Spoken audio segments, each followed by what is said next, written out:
And welcome back to the show, everybody. We are live here on X and Facebook, and then we'll be on YouTube and shit later. Good morning. Eventually, yeah, we'll be on. Good morning, Jeremy Kitchen. Good morning. How are we doing today, Nick Beveridge? Doing fantastic? Yeah? Yes. Tell me more. Been gone for a week and a half. You have. Yeah. You guys may not know that, but we just do episodes and then we put them out. Yeah. Pretty cool. Nick got the vid, bud. Oh, I got the vid. Yep. Not like a videotape. No. I got the C word. You got the C word. Anyway, you don't have the C word anymore, so now we can do more episodes. Fantastic. Yes. Yeah. And you know what's great about having COVID? What's that? When you're self-employed? Mm-hmm. You don't have to ask for time off. Ooh. I love that. Take it. And you don't even have to stop working. Yeah. You just work in bed and you get caught up on Breaking Bad. Get re-caught up on Breaking Bad. And you work from the bed. Okay. Well, that's a good episode. I think we should really dive into that today. Really? Really? Yeah. This isn't preordained or anything. Like the joys of being self-employed and all the pros. I really think we should talk about the joys and the pros. Because you know what? We talk about the cons a lot. Do we? I think so. Yeah. I mean, aren't we always bitching and complaining about like what it's like to be self-employed and you're just always working? A very healthy balance of, you have an opinion and I try to balance that out with a counter opinion. Whether I believe it or not, I want to give people the full story. Right, because you are self-employed. It's called proper journalism. Look it up. But I feel we are right now we're in different levels of self-employment. Like you're definitely, you've got to be involved in almost every piece of your business for it to function. I have the luxury, just because I've been in business longer and I've put in systems and stuff where I only have to be involved in about 20% of my business for it to function, where you're probably, 80? Yeah, I would say 80, 85%. I mean, yeah, I outsource some things, which saves me a lot of time, but I still work a hell of a lot in my business. But we're going to be talking about the pros, and I consider that a pro, but we'll get into that for sure. So. Yeah. And the reason why I thought it'd be cool to do an episode like this was because, like, just before I got COVID, about a week and a half ago, I was in Mexico and I went to like a spontaneous, I went to a Bigger Pockets convention. Is that where you got that shirt? Oh yeah, right here. Yeah. And that was kind of like out of will because I could. I'm like, oh wow, they're in Cancun this year and it's like less than a month away. I'm like, I'll go to that. Yeah, that sounds fun. I can make it work. If I can get a month's notice, I can make it work. I don't have to ask for time off. Sure. That's a huge perk of being self-employed. Absolutely. I don't have to go to anybody and be like, do you mind? Actually, I did. I'm sorry. I lied. I went to my wife. Yeah, I was like, you probably went to your wife first is who you went to. So yeah. So we have the ultimate boss back there. Yeah. And she was fine with it. She's like, yeah, you let me go to Mexico once alone, so you go ahead. Nice. Yeah. That's a win-win relationship. I invited you, and you're like, no, because I got to work or something, and I have a baby. And both relatively valid, but you are on point somewhat. My business, and we've talked about it before, is highly operational. So I am the man. And I will continue being the man for the foreseeable future. But that doesn't mean it's bad, but it just means that, like, the system definitely falls apart without me. And, if I were to go, like, I'd be losing out on, I think it was $3,000 of income plus trip costs. Yeah. Now, what could you have done to try to leverage more in your business so that you can take more time off? And going forward, the good thing we're actually talking about this because I am getting systems in place so I can do that. Systems or people? People. Oh, okay. Yeah. What you got? What you got brewing? So really what I'm trying to do is I'm networking with other real estate photographers, and I'm trying to make it so it makes sense for both of us. If they need to take time off, I can be an ambassador of their company. Okay. Right? So I'm not going as Ginger Snap Media. I'm going as X hired me to do this job. Right. You're doing it for Wild Buffalo or whatever. Whoever else. Yeah. I'm not saying names on those. Yeah. Well, I forgot the name of that. Yeah. There's tons of them out there, and I've talked to a bunch of people, but really, how many are on board? A few so far. Okay. Cool. Yeah. Okay. And really, like, one of them, unfortunately, his dad just passed away, and I reached out to him. I'm like, look, dude, I don't want to take your business. I'm coming at you as a place of helping. Hopefully, you can understand that aspect. Yeah. If you need stuff done while you're gone, I'm happy to take it on. Right on. I'm not going to try to, like, steal your clients. I've got plenty. Yeah. But if you need something, and then I'm like, hey, by the way, if this ends up working, do you want me to, if I end up going on vacation, because I will want to go on vacation someday. Yeah, take some shoots for you. Yeah. Yeah. You know what you guys should do? Or maybe you can start it. Just start like a Facebook group. Yeah. For like real estate photographers of the Northwest or something like that. And then just like add, because then with groups, you could just add people, find them on Facebook, and you just add them to that group. So they don't even have a choice. And then you could just put on there, hey, I'm planning on going on a trip, next month from this date to this date. If I get any shoots, would anybody be interested in taking them over? Sure. Just try it out. Why not? That's a good idea.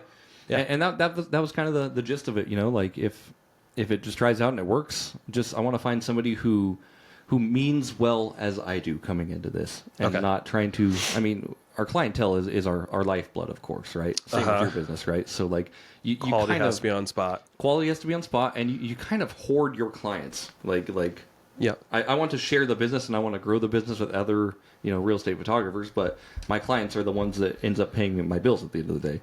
Okay. So do I want to keep them? Absolutely. Yeah.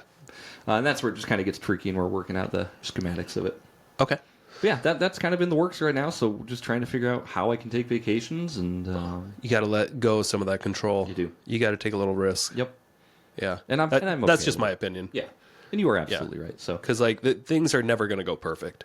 Right. And you just got to, if you can know that and accept it going into something like that, then it'll be easier to digest when the problems do happen. Right. Just anticipate them. Yeah. Just anticipate, not as perfect as maybe you want, or maybe even worse, maybe they do a better job than you, and then your clients are like, I kind of like this guy, thanks. Yeah, and that's very possible. So you just got to the other way around. Could work the other way around, but I think you just got to take risk like that in order to actually, if you do want to scale it someday and be able to take time off. Yeah. And I was trying to run it through with my wife, Sam, and she was talking well, what if you if you're giving your clients away and you're taking 25% of the cut? And I'm like, the numbers don't really work that way, unfortunately. Just a referral? Yeah. Yeah. On a normal $160 shoot, if I'm taking 25% of that, right, and that leaves them with $130, it instantly becomes not advantageous for them to take the shoot. Yeah. No, I think you can get away with what you're thinking. Yeah. Just because, if you hire an inspection company, you're usually hiring a person, but if all of a sudden somebody else shows up instead of that person, myself, I don't really. Maybe other people feel differently, but I'm like, oh, okay, well, not that person, but it's the same company. Are they doing the job? That's all I care about. Yep. That, and I think that's 80% of people is they really just care if the job gets done. Yeah. And there aren't any issues. Right. And I think you're right on that. And I think there's 20% of the people that are going to complain no matter what happens. It's true. Yeah. You can't please them all. Yeah. But with that, I think you're absolutely right on that, for sure. Yeah. Maybe not quite 20%. 10%, right? 10% always complain. Sure. 10% will never complain. And then you got to win over the 80%. That sounds about right. Yeah. Sounds like you've been in business a while. Well, I don't know. Maybe. Yeah. Different stuff. Yeah. Different businesses. That's okay, though. Yeah. You know what's going well, though? What's that? Buying rentals over time. Okay. Yeah. Because your tenants don't give a shit if you take time off. They still pay the rent, especially if you're not the one collecting. Sure. Which I found fascinating. You always think, oh, yeah, someday or that can never happen to me. But if you just take the time to buy a rental every once in a while, and it's amazing how years later they still pay every month. Right. And if you have a property manager in place or something like that collects rent, I don't even know who my tenants are, but they still pay every month. And I just get the deposit in my account, and it doesn't matter how hard I work that month. Yeah. I get the same amount. Sure. And it's different, if there's repairs needed or something like that. That's not what I'm talking about. But, of course. I just think it's if you're listening to this channel, hopefully that's your end goal, is to try to figure out how to get passive income. And that's why I am working so hard right now. I am working so hard so I can get passive income.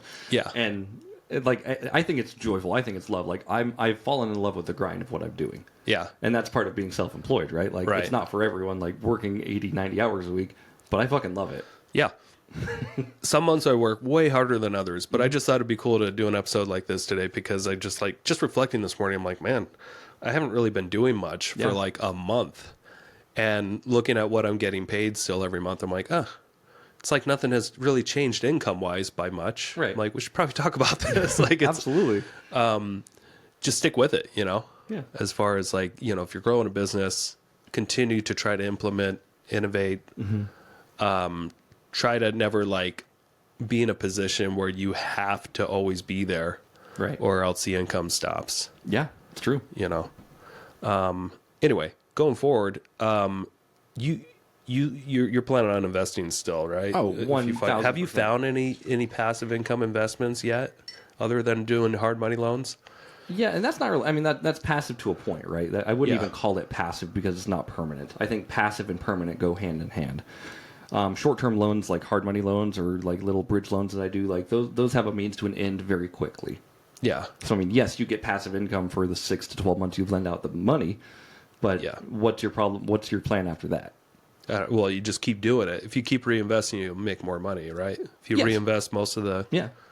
profits that you get. Yeah, and you're absolutely right. Like that is the goal for sure. To build up enough. As far as like looking for a passive income thing, like right now, and we've talked about it on previous episodes, like I'm just getting my financial shit together, making sure my money's good, making sure my credit's good. So like when I need to fire, I'm ready. Yeah. And haven't found much lately, right? Yeah, it's been North Idaho's pretty hard, even though like I don't have to invest in my backyard. Yeah. But I really enjoy the area. I know the area. I can run numbers pretty decently up here, and that's what I know. I know this area, so that's why. Yeah, I got to talk to you about a deal when this episode's over. I think I found a new deal in Post Falls. I love it. It's interesting. Juicy. Yeah. I got money available. Let's do a okay. thing. Let's do a thing. Yeah. So also like the freedom to travel. Like if you get into a position where you don't physically have to be there, I mean, I think a lot of people during COVID have experienced this. Even if they have jobs, they can still like travel. Yeah. Depending on your work, you know, there's remote work. I think I don't know if it's plateaued or kind of gone away. What do you think? Hard to tell. I'm not really Yeah. in that industry of remote work. Some of it is, but a lot of it I have to be on site. So like Sam's job though, my wife, she can go wherever she wants in the world. Yeah. And be able to work, and I think that's fantastic. And that didn't take her too long to build, No. right? So how's it working out with her? Great. She's got a full-time employee now, and she's got a co-partner for her business, and they're growing pretty rapidly. Is she able to be profitable with all the recent hires? Yeah, profitable is a stretch. I mean, she's making money. Yeah. But it's split pretty hefty among the business right now and being reinvested in the business. Yeah. So I think her and her partner, I think, if I'm not mistaken, so her co-partner is like 30 to 35% owner. Uh-huh. So Sam is, 65%. Yeah. And then they pay a W-2 employee out of that. Okay. So, she's making money. It's just not a ton right now. Right. But they're working back on regenerating more leads and kind of just dumping back in the business. So. Okay. And then she set it up this way like out of necessity because she has a child, or was that always the vision? I'm not sure if that was always the vision. It definitely changed when we had a kid, though. Because Yeah. she wants more time home with the kid. Right. Right? And what she's Because doing... daycare is expensive. Daycare is expensive. We still do it every now and then. Actually, Yeah. babies in daycare today. That's good. Yeah. Both got to work, man. But, Yeah. I think daycare is great. Yeah, I love it. I'm not one of those that's like, no, always keep your kids at home and teach them everything and blah, blah, blah. I think, daycare is awesome to like get the kids some social skills like early in life, because agree. that's like, I think that's really invaluable. Yeah. To get out of their comfort zone early. Yeah. You know? The last couple weeks have been an adjustment for us because we took her out of daycare. Yeah. Like full-time out of daycare. So Sam's working from home with baby, trying to work. Uh-huh. And then I'm juggling on the back end too when I'm already almost at capacity with a schedule. Yep. It becomes a lot pretty quick. Okay, why? Just having a kid and being like... I'm just kidding. Have you ever had a 8-month-old on your lap and try to edit photos? I've had an 8-month-old a couple of times. I remember... And trying to work is virtually impossible. Quinn basically just turns into King Kong. Like, she's just smashing my keyboard and just like picking up my mouse, putting the pin up her nose, and I'm like, "You are just a terror." Yeah, it's like why do I even bother trying to work right now? And I don't try to work when I have her. I No, I realize I'm remember like, those days. Yeah. And that's where we're at. I'm like, okay, if I'm watching Quinn or if I'm taking a shift, like I'm not working, and that's okay. I have no problem doing that. But sometimes like we're trying to balance. Yeah. I remember when we had our first child, and I was already in the business for, I want to say 4 or 5 years or something like that. Mm-hmm. But I was at a point where I was finally like bringing in enough income to like have a lot more control over my schedule. And I had Joe that I brought on at that time. Yeah. And she was able to go on all my buyer appointments. So because I was only working with pretty much sellers, I was able to dictate my schedule. Like that's a great thing about being a real estate agent. If you focus on working with sellers, you do have complete control over your calendar. Oh, absolutely. You tell them when you're able to meet. And I was able to strategically just take weekends and Tuesdays off. I remember that clearly because my wife would take the weekends off and Mondays, and she would stay home with our daughter, and then I would take the weekends off so we'd actually have the weekends together. Yeah. And then I would take Tuesdays off, and then we would have our daughter in daycare 3 days a week, the Wednesday, Thursday, Friday. Yeah. And that was expensive way back then too. But it allowed me to, having a kid back then, like get way more control over my calendar, which was something that I hadn't done prior to that, but I was able to just make that switch out of necessity. Like, hey, we actually need to take care of this kid, and I can't work while I'm taking care of a 5-month-old or 6-month-old, whatever. And I think we worked that out for like her first year of her life, like pretty much had a similar schedule like that. But it was really kind of nice knowing that because I'm self-employed, like I can dictate my schedule. Yes. And you can always just make anything work. Like people are very adaptable. And that was when, like, I feel like my business really kind of changed back then, was like when I started implementing actual systems, because before that it was just chaos. Right. It was just like I would just come in and handle whatever needed to be handled during the day. I would schedule appointments at whatever, mornings, afternoons, evenings, weekends, whatever. But having that daughter and being self-employed really kind of made me hone in on like, okay, now I can work these times and these times only. And I made it work. Sure. Which I feel like a lot of people struggle with, which is totally natural. You just need to get better at your lead generation, I think, sometimes, and have a good flow of clients. Yeah. Jamie Janicek would agree with you. You got to get your lead gen going. Yes, he would. I mean, that's everything when it comes to real estate sales, and most businesses is lead gen, because most people can deliver of course, on their services. Not everybody can like have enough business coming in. Yeah. No, I think that's great. And again, like we took our daughter out of daycare, and that's where the chaos started happening back up a couple weeks ago for me. Yeah. Because I'm trying to, Sam's like, don't worry about it. I'm going to handle it. But then when I see her sinking because she can't get anything done, I'm inclined to help, of course. Yeah. And then we're just juggling at that point. So in my head, I'm like, let's put her back in daycare a couple days a week and like get some stuff done. Is it chaos at home usually? Like, are you guys, are you fighting a lot? No, there's no fights. Knife fighting? No knife fights. We just try to be honestly as supportive as we can and come at it with an open mind. I realize she's going to be tired sometimes. She realizes I'm going to be tired sometimes, and we work like a wrestling tag team. Yeah. I'm like, I'm done. Oh, okay. Just tag in, tag out. Yep, tag in, tag out, and it seems to be working okay. Yeah. All right. Let's get into some actual strategery here. Yeah. Like, how can you set up your business to be a little bit more automated so that you can have a little bit more control? Because I know owning a business is a double-edged sword, for sure. Like, usually people they have way less time than if they were just an employee. But here are some things that you guys got to be working on if you feel like you just have no control at all. You got to take advantage of your tools, your CRM. If you don't have a CRM, you don't have a business. Yep. And that's a database of clients. That's where you're like scheduling things, scheduling follow-up, putting in notes, communicating with your clients systematically, marketing to them. Like in the real estate industry, it's recommended that like if you have a client in your database or a potential client, you should be touching them 33 times a year, which is a lot. It seems like a lot. It doesn't have to but be like complicated, over a 52-week period, it's actually not that much. Right.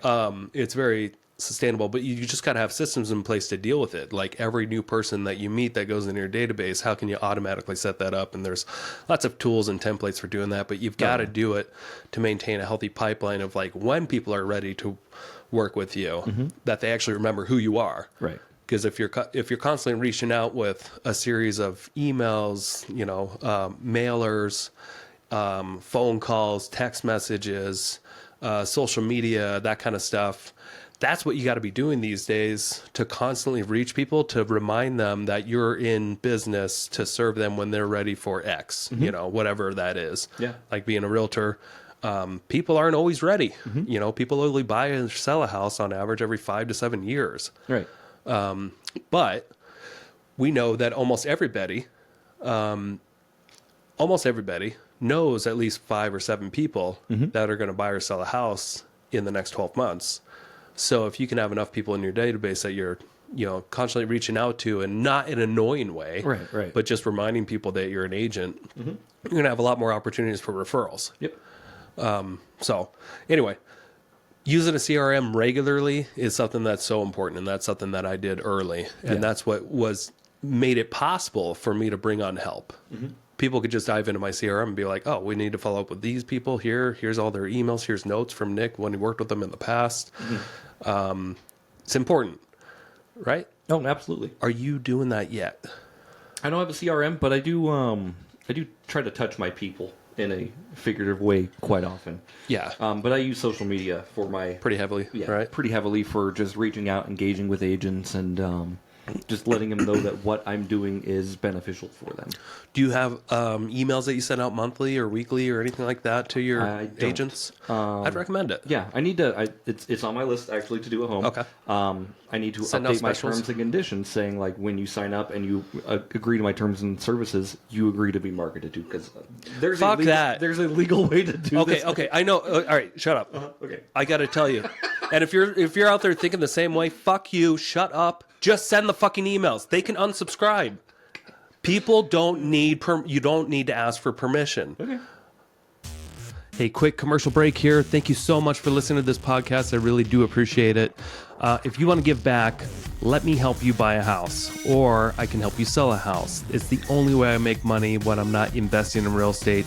I don't make money on this podcast or the events I do, but I do make money only when I help people buy and sell houses. So if you're looking for your next investment and you're here in North Idaho, I want to help you personally. If you are not in North Idaho, I can still help you out. I have a vast network of referral partners all across the country, and I can find the right real estate investor savvy agent for you so you don't have to. It doesn't cost you a thing. Thank you for your support. Back to the show. This is for entertainment purposes only, by the way. But like, I'm not taking this personal, man. When it comes to marketing to people, people don't like sign up like, yeah, email me. Like, you just got to get it past. Like, if you've worked with somebody in the past, Sure. you can communicate with them. Okay. Even if it's a marketing email. As long as you have an unsubscribe little button that they can hit, you're good. Okay. Just make sure you have that unsubscribe button. But like, don't fucking think, oh, I gotta like get their permission. Like, it's a limiting mindset. Like, don't get people's permission, get their forgiveness. Sure. You're gonna go a lot further in life. I hear you. And I'm sorry, I don't mean to be so harsh, but like, a lot of people think this way. Yeah. Don't think this way. It's going to limit your success by a lot. I appreciate it. Okay. How was your podcast today? It was great. Nick yelled at me. No, I'm yelling at you out there because there's a lot of people that think that way. And it's true. You're not the only one. I'm not the only one. Almost everybody thinks that way. Like, oh, I can't be emailing people. Right. Marketing stuff. Like, what if they get mad at me? What if they unsubscribe? Like, fucking take it on the chin. Let them unsubscribe. Who cares? A lot of people do. Your best friends will do it. Yeah. Like, you just got to know that a certain amount of people will not unsubscribe, and they actually do want to hear from you every once in a while. Yeah. Half the people are going to unsubscribe. Oh, easy. But you have to put these automatic systems in place for you to have a functioning business. Sure. With tools and automations that like kind of are required these days to like remind people, oh yeah, that guy's in business. I keep forgetting. Right. Or every once in a while, you just send them something that is interesting. Yeah. Or like a discount, like, hey, we're doing a holiday special, $50 off. Yep. Or whatever. But don't think you have to have people's permission to send them an email. Like that, I get lots of emails where people have never asked my permission, and I don't sue them. I just simply hit the unsubscribe button. Right. It's but not in a big order deal. to get those emails, you do have to like agree to be marketing to. So like, it's like sign up for my free calculator. Shut up. Okay. Shut up. Shut your fucking mouth. Don't think this way. I just told you, don't think this way. I love you too, Nick. Gosh. This is getting an E rating on this episode, by the way. Explicit. Okay. I'm trying to help you. You are doing a great job, and I really appreciate you. You got to stop thinking this way. Right. People are not going to like the emails. There are people that will not like the emails, but they will not care about it 5 seconds later. Sure. Their mind is off somewhere else. They're like, I don't want this. They'll email. That's the whole. Sure. That's what you've been fighting against. That potential, like someone like, they go, and they hit the unsubscribe. That's as far as it goes usually. There are psychos out there. Oh, yeah. There's about like 2% of the people out there that will email you back like, hey, how did you get my email? Why are you doing this? And you tell that person, oh, sorry, I didn't realize I was emailing a douchebag. Fuck you. That's all you got to say. And then say, there's an unsubscribe button, you dick face. Yeah. That's it. All right. You have fun with those people. And yes, I hear you. And I want you to know that, yes, you are absolutely correct on how that works. Most of my stuff, I don't have an automated CRM. Okay. A lot of times what I do is I reach out to my core people I work with. Yep. And I make this very personal because like I think my business, like people like working with me and they like doing business with me. Right. I became someone that they know, like, and trust. And so I reach out to them, and I keep it casual. Like, it's not even about business most times. It's like, hey, man, everything going good? You doing good? Cool. And then at the end of it, I'm just like, hey, let me know if you need any more photos or anything coming up. And I that seems to be working really well for me, too. Right. Yeah. Yeah. Because my sphere, like, again, like, they love working with me. I am the ambassador of my own company. Do you envision, or do you ever want someday more people to help you run this business? Yeah. You need to start doing this. I get it. That's Nick's going to yell at me more after the show, by the way. So. I'm helping with the coaching. I've had people yell at me. Kidding, I'm good. You got, Jerry. I got to tell you, when I started, I'm not being sensitive. When I started in business, I felt the same way. Mm-hmm. I went a couple of years like struggling trying to send people emails and stuff and worrying about their feelings, if they're not going to like this, and if they're going to be mad that I'm calling or texting them. But you just got to hear it from the people that have been doing it for a while. Like, it doesn't matter. Yeah. Like, what you got to get over that. It's just part of the process. It's part of the process of growing a business is you got to weed people out. Sure. You got to get a huge net out there where all the fish are, pull some in, and then let some get away. Yeah, some flop out the side. Some don't want to be eaten. Yep. Some do. Some do. Some hate their life in the ocean. And they want to be eaten. You heard it here first on the Investor Shed podcast. I'm not good at analogies. Yeah, I was like, that doesn't really translate to customers. Well, you know what I mean. Some people, they just want a friend. And they want them to reel them in and talk to them. And eventually bite their skeletal spinal thing. That's where you kill most fish, right? You bite them in the back of the neck, and then they're done. Have you ever killed a fish like that? Once. Did you? Yeah. Wow. Yeah, it was fun. Lake Elsie. Great. That's awesome. I've never done that. Yeah, Bear Grylls did it. Yeah, if Bear Grylls can do it, I can do it. That's true. Yeah. I mean, I don't think I had a knife, but I think it was just like, cool. It was just a little like bass or something like that. Just wanted to bite the spinal cord. And then it was done. Structure? Yeah. Okay. Yeah. That's how you kill them. That's what you said. All right, so aside from me not having a CRM, like what else can you do to grow your business and thrive as a self-employed person or business? I mean, you can continue to network and find somebody that maybe is newer to the business or has been in it for a while. Maybe they're struggling like getting clients, but they're really good at their job. I mean, we're talking specifically about your business, right? Or any business in general. My business is not the majority of listeners, I think. Yeah. So like entrepreneurs or like real estate investors is typically what I'd be setting up for on this one. Yeah. I think you just got to look for talent, look for a good culture fit, somebody that you would actually want to spend 8 hours with a day, which is hard. Yeah. You really got to take your time there because when you hire people to bring people into your sphere and they're part of your work life, like your attitude will change for the better or worse based off that person's attitude. Because you are the 5 people you surround yourself with. Absolutely. So ideally what you want to do is find someone who's better than you, but they have a reason for wanting to join you. Sure. Okay.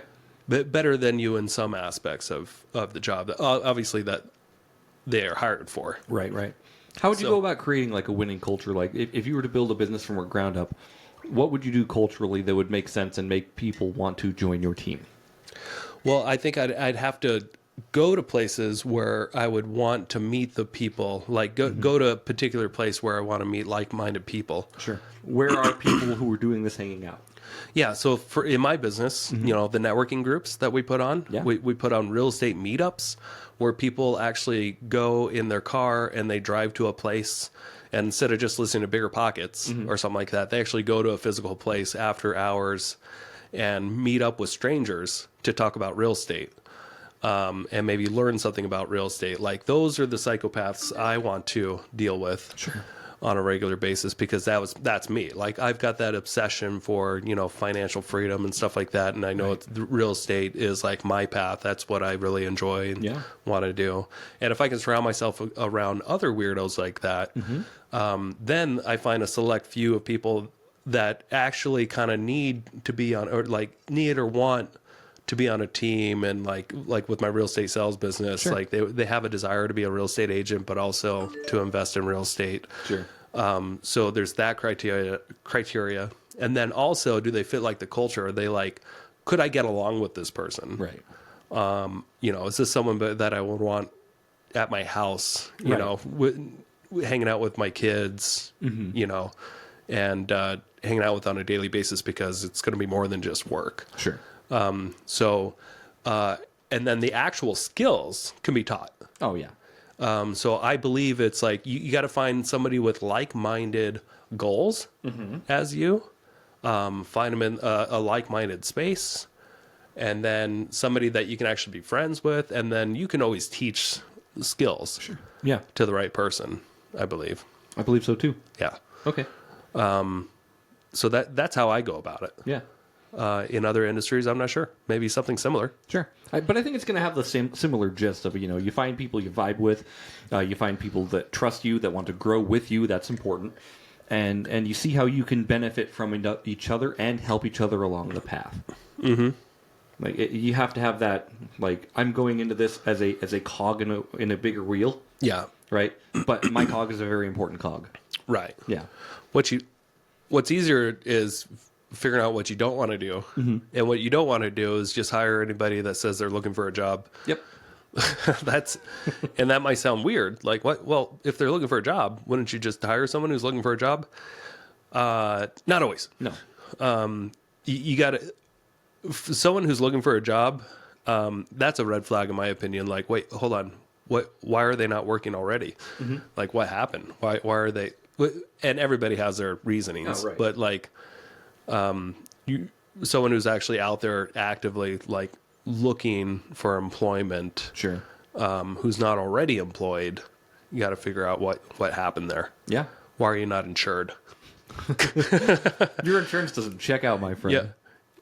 And that's a big red flag for insurance companies. Like, wait, you want insurance? You're not already insured?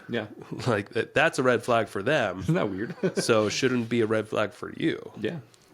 Wait, you want insurance and you don't have insurance, but what insurance companies do love, though, is if you're already insured and if they can steal you as a client, if they like you and if they like your money. They can see that you're already a paying customer over here. They're like, okay, this guy's he'll be a good employee for us. Yeah. So just do what insurance companies do, because insurance companies are the bomb. Got it. Build your business like an insurance company. Here. And if they're out there looking for insurance, that's where you got to be skeptical. Like, wait, what? All of your analogies are just hitting it out of the park. Bite the fish on the neck. Be like an insurance company. What? Some fish just want to be eaten. They just give up immediately. You know which kind of fish I'm talking about. I know what kind of fish you're talking about. So and I mean, obviously, like, we are like going back and reining this in. Like, this episode is about being self-employed and the joys of it. And I know you reamed the hell out of me 10 minutes ago, but like I enjoy. I hope you didn't take it. I'm not taking it personally. Yeah. I promise you. I'm doing good. You know what? The reason I always freak out like that is because like I thought like that too, Right? and I was wrong. Mm-hmm. And that's what I'm trying to say. Is like eventually you'll figure this out. Yeah. It'll eventually come to you like, oh yeah, this is just part of it. Right. Like you can't always be concerned with what people are going to think because that will drive you mad. Because people will not always like you. Yeah. People will not always like your message. And I don't And care that if people will like me. To be clear, like. Oh, you should. Okay. Should I? No. Yes. Because your email. You should care about feedback. Sure. Oh yeah. You should always care, but you shouldn't let it stop you. I agree with you. That's kind of what I wanted to get to. Yes. That's the ticket. People can have their opinion of me, and it like I have a shield up to negative energy on it. So like, cool, man. I'm glad you feel the way you do. I'm doing great, and I'm going to continue doing great. Yeah. So like, I've built up a lot of resilience over the years. Right. And I think an important thing for me is I've let go of my ego. Right. Being brave doesn't mean that you're nervous. Right. And having courageous, or courage. Yeah. It doesn't mean that you're not afraid. Right. It just means that you do it anyway. It just means you have to persevere and get through it. Yeah. Yeah. You do something that people don't want to do. Right. And we run completely different businesses, and we said that at the top of the show. But like, I am, and I say this with full confidence, like I am loving what I'm doing right now. Yeah. And I mean, I would have to slightly disagree with you. I don't think we run completely different businesses. Sure. Because I started the business with you. You did. You were the forefather of this thing. Yeah. And I feel like they are exactly the same, almost. Yeah. Like it's just a different product that you're selling. Sure. You're just selling a different product, but it's the exact same steps. Right. There's marketing. There's sales. Sales, marketing. There's administration involved. There's actually the operations of it. This is great delivery. From Alex Hormozy's mouth, by the way. Yeah. No. And then accounting. Yeah. It's all the same stuff. Right. Like you're following the same cycle in almost every business. Sure. I'm sure I'm wrong about some. Maybe there's some businesses out there that don't do this, but like, yeah. If you want to have a marketing, business, you need to have sales, administration, operations, accounting. Like you're still doing all those things, and it's almost the same. The thing you're just offering a different product or service. Sure. That's it. And I guess what I was saying with different businesses, I wasn't exactly referring to your real estate business, but your passive income from your rentals. Right. Yeah. Yeah, that's and that's different because that's investing. All that has led to these passive income houses, right? So but I've taken the money that I've made from my business and I, instead of, like my brother, he'll go buy motorcycles and dirt bikes and stuff like that. Yeah. I usually use that as down payments on rentals. Right. That's what I buy with the business. Because that's what Robert Kiyosaki says over the last 10 years or so. What he says, it's like the whole point of business is to buy real estate. Right. That's the whole point of having a business. Is to create enough income to use that income to purchase real estate. Precisely what I'm trying to do. Yeah. How much? So based off how you've been running your business and how profitable it's been, like, do you think you'll have enough money by the end of this year to just go buy something? Good question. Yeah. I don't think I will have enough to buy something right at the end of the year. Not comfortably, anyway. Yeah. Obviously, we have our HELOC, and I don't want to use that as a crutch. Like, we have this huge thing that I'm using for like short-term investing that's working really well. Yeah. But what I don't want to happen is like get trapped with it. Okay. Right. So if we're buying an investment property, realistic, basic numbers, investment property we're not going to move into. It's going to be 20% down. Yeah. Right. So something like that in Coeur d'Alene is about $100,000. Yep. For 20% down. Could we do it right now? Absolutely. Yeah, you really can't look at like on market deals. You got to find something else. Precisely. Yeah. Right. If I was to look on market, right, since I'm paying 9% on my HELOC. Unless you were making a shit ton of money in your business, like David Green says this a lot. Like he doesn't mind buying negative cash flow properties. Yeah. Like if they're losing $500 a month, because he makes so much other money in his other businesses, where it does make sense long term. If you look at the tax benefits and appreciation and all that stuff, all of a sudden these like negative cash flow properties do make sense to somebody who has other means of making a lot of income. Right. And I wouldn't say I make a ton of income. I make a fair amount of income. Yeah. Yeah. But the plan is I'm building up all my accounts, Yeah. right? And we've talked about this before. But you're self-employed. You had to pay taxes this year, didn't you? Hell yeah. Yeah. So that's so this is a real estate investor. Like that means that you didn't buy enough real estate Yes. because you shouldn't have to pay any taxes. That's But that's kind of the gap I'm in right now. Yeah. Right. So I'm trying to buy real estate, but needing the real estate to negate my taxes. right. Which one's growth right now? I don't know.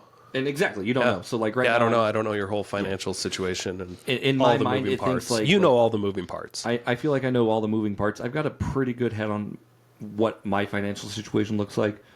I know when I'm ready to pull a trigger, and it's just not at this second. Yeah. But that doesn't mean it's not the goal still. Like, the goal is to just buy more real estate and then do the thing with it. Right. Right. Yeah. Cool. Refi after a few years, buy another thing. And once I get those first 2 or 3 going, it's really going to be easier after that. It will. Yes. Yes, that's true. Yeah. You just got to get your second one. Yep. Yeah, because we sold the first. Whoops. Whoopsie daisy. I thought you would have taken some of that money to buy something, but at least do you just have it sitting on the sideline? We got caught up on a lot of other things. Okay. So unfortunately, like a lot of Improving the your deals cash we've flow. been doing is like paying down other debts. Okay. Yeah.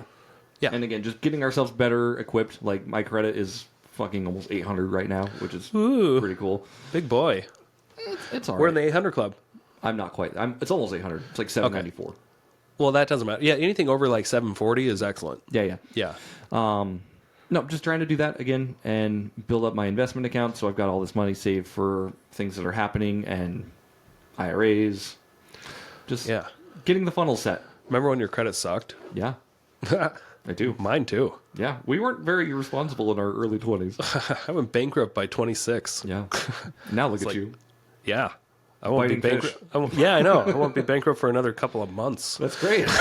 I'm just kidding. No, but That was a bad joke, by the way. Yeah. I have amazing credit, and I've paid off most of my debts. great. Yeah, Yeah. you already know that. Yeah. But not everybody out there knows that. We're just talking shit, Yeah. but they don't know. Are you and your wife on the same terms financially? Like, do you guys have a plan together of what you want to be doing with your money and where the money should be going? You know what? My wife has given me complete control to just like, hey, she's basically just admitted you're good with money. Cool. You just handle it. Nice. So yeah, and then she just doesn't go overboard with what she spends every month Great. at all. She gets a couple sweaters here and there, maybe You a couple new guys pairs of gotta get pants. some sweaters. Yeah, but it's fall time. Yeah. You're gonna need those sweaters. You're gonna. That's actually sound advice you've given. Yeah, You're gonna need those sweaters. yeah, But yeah, I mean, like being self-employed and owning my own business, it's been incredible. yeah, yeah. Same here. Yeah, and it's And hard I'm to happy see it to from see the that. outside, but like I feel like I'm thriving with it. Yeah, very empowered. Yeah. Right. Mm-hmm. What's been the best thing that's happened to you this year in your business?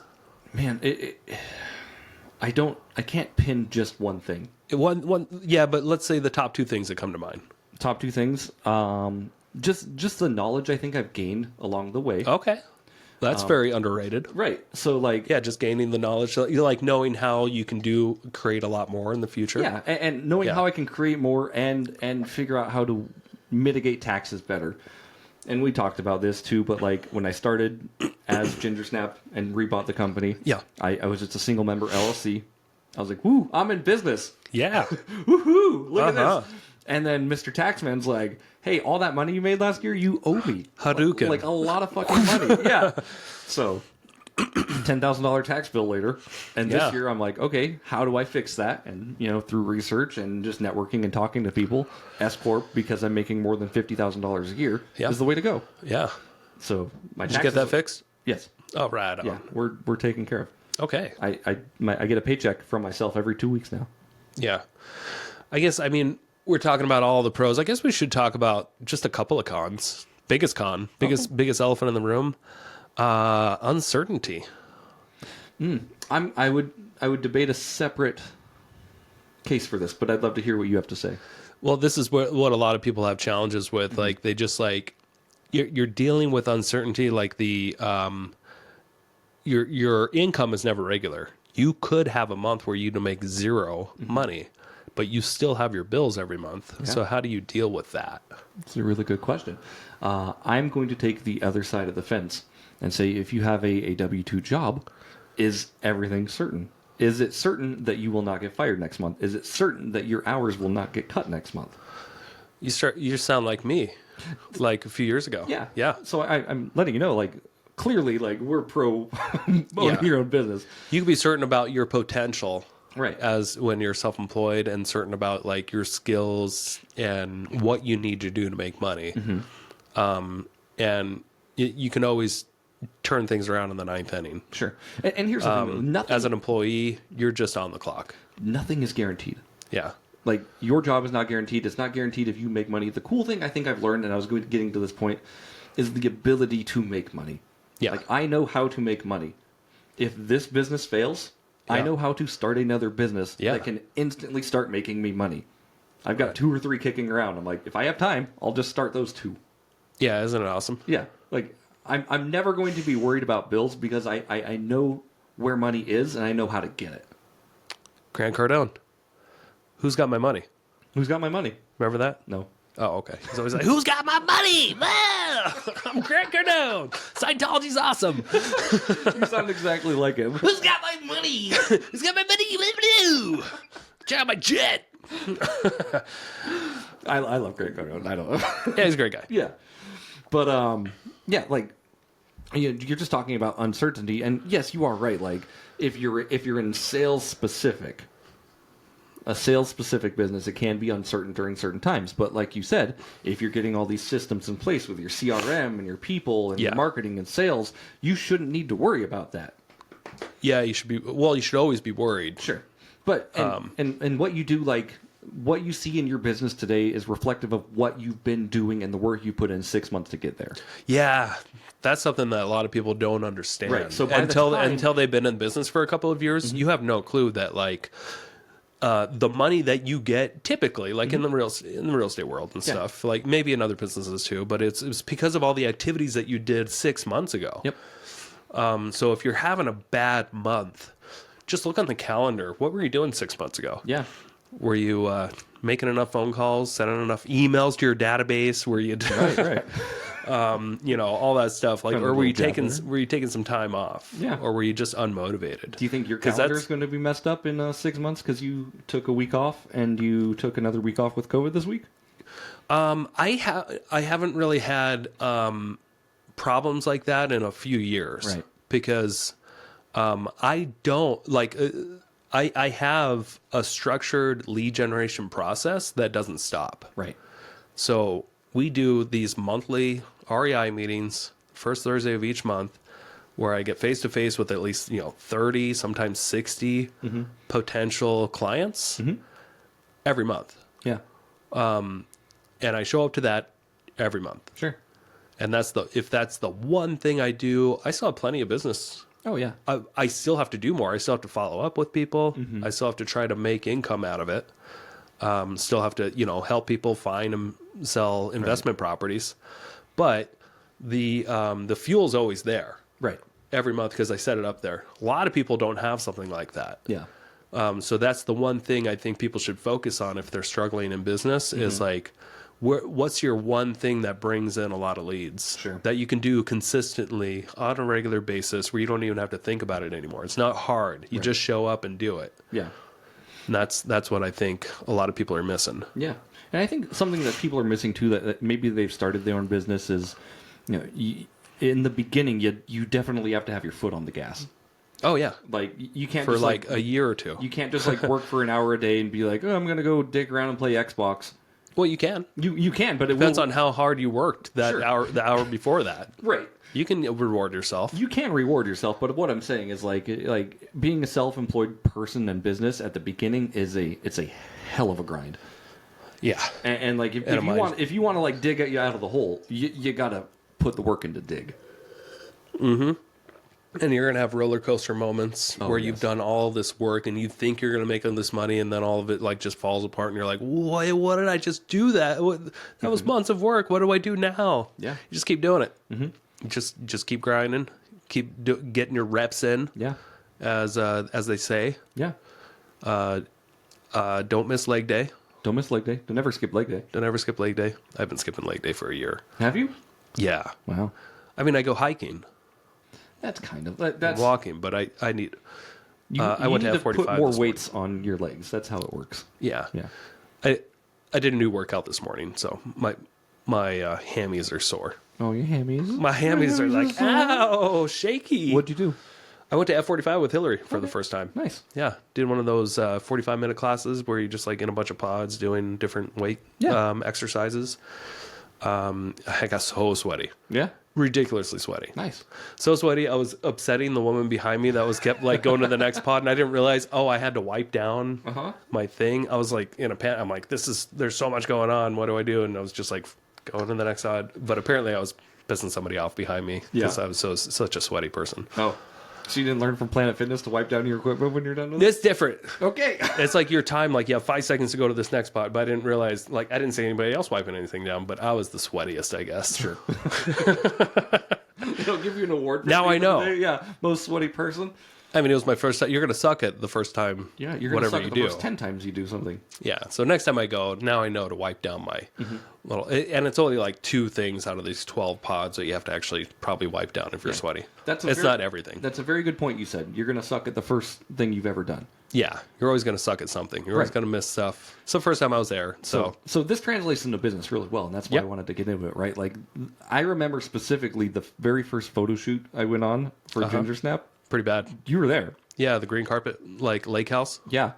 The drone cut my fucking arm up. You didn't know how to land the drone, so you're trying to grab it out of midair, and it's cutting you in the Anyway, arm. like the reason why I have the confidence to do what I'm doing now is because I went through those very first hard things. Yeah.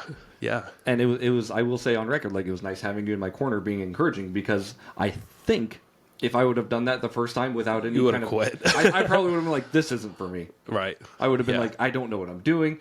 It's uncomfy. But with uncomfort comes growth. Yep. Yeah, and you can get used to things really quickly. Yeah, you can. Yeah. Anyway, like, and it's going to be that way with every business. Like, it's that way when I do social media for clients. They're like, oh, I'm going to suck at it. I'm like, yeah, you will. Yeah. I'm like, spoiler alert, you're going to suck the first time. You're going to suck the second time. The 100th video you make might be okay. Yeah, that's a good point. Yeah. Yeah, something that's very underrated. Just the more you do something, the better you'll get. Yes. So just keep at it. Alex Hormozy says it. He says, like, do something so long that it's impossible for you to be bad at it. Oh, like rehearsing and stuff? Yeah. Like rehearsing for presentations? Yeah. I got a lot of value out of that. Yeah. Like actually trying to rehearse. But that translates into business, too. Like, do it so long that you don't suck at it. Yeah. And it's impossible for you to fail because you have all this real-world experience of what failure is and how to overcome that. Good advice. Yeah.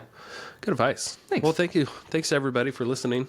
I think we could wrap it up, or we keep talking for 8 minutes. I don't know. Do you guys need a full hour? I heard 45 minutes or less. Watching.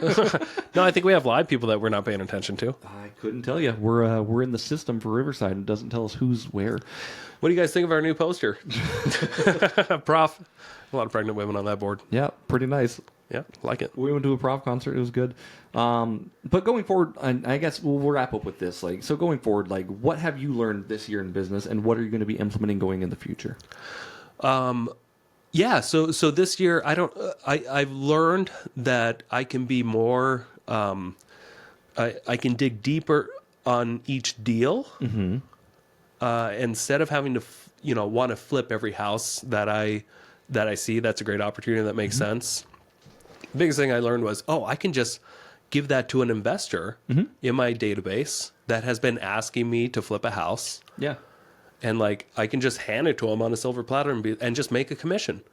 And then I can make a commission if I get them the hard money loan. Yep. They're going to pay 3 points anywhere they go anyway. But if I do it, I can do that due diligence, make a point of the 3 and put that loan together anyway. It'd be easy for me to do it because I've already analyzed the deal. And then I have them sign a pre-listing agreement. Yeah. Like when you are done flipping the house, I'm going to be your listing agent, and it's already figured out before we even purchase this property. Yeah. They already sign a pre-listing agreement, knowing how much they're going to pay me, and how much we're going to pay a buyer's agent. That way they can actually have the full deal there to see if this makes sense for them. Yeah. And that way I don't have to go take down a fix and flip with all the risk and all the time needed to do a full fix and flip. And I can still make, somewhere between $7,000 to $10,000 on the buy, Yeah. a couple $1,000 on the loan, and then another, $10,000 to $15,000 when I go to sell it. A couple grand on the loan, if you remember to get us paid in the loan. Right. There's only one. Yeah. But I just realized, like, I can just let somebody else fix and flip the house, make all the money, and I'll just be the agent. Yeah. And it saves me a heck of a lot of time. They can make it like we're putting a deal together. I put a deal together last night, like we're selling it now. This couple is going to make like $50,000 on their first fix and flip. Is this and it's one? Yep. Wow. Yeah, we're getting it under contract today. We got an offer yesterday. I didn't even take photos of it. Nope. Great. Yeah. And they're pretty happy. I love it. I brought them to deal, and I'm getting paid just as much as I would have if I fix and flip the house, but they get to anyway, and I'm just there supporting them on the side. Yeah. And it takes a fraction of the time that it would for me to flip a house. A fraction of the headache too. Fraction of the headache, fraction of the risk. Yeah. There is no risk. I love the micro deals. So that that's I do. Yeah. I don't know what I want to call this yet, but I haven't really heard of anybody in the real estate world that is doing this approach to flipping houses instead of them. Like they have a client do it all, and they set it all up for them, and they make money in 3 different ways. Yep. That's almost as much as if you were just to fix it and flip it yourself anyway. Yeah. So I got to call it something, the Nick trifecta or something interesting. Yeah. Send us a comment if you think of a great name. 3-way with Nick? Like Pace has the stupid Gator lending name that he came up with. I love that. And Brandon Turner coined Burr. And there's all these. I need a term for the thing that I've been doing lately. Yeah. Because I think it is kind of a cool method. Yeah. I think you're uniquely situated to be able to do that trifecta. Yeah, not everybody can do it that easily, but people can if they do what I do. Yeah. Or we can broker your deal for you if you're having trouble brokering it. We'll take a little slice off the top. I mean, anybody's going to anyway. Right, exactly. Yeah. Might as well just be in it on that end and let somebody else enjoy the fix and flip and make all the profits. Yeah. Yeah. Very good. All right. Well, hey, yeah, thank you so much for listening and checking out the Investor Shed podcast. If you enjoyed Nick yelling at me today, please leave a comment in the YouTube comments or wherever you're seeing or viewing this podcast. Let Nick know that he's absolutely correct, and you should have a CRM, and you should have automation, and just send the fucking emails.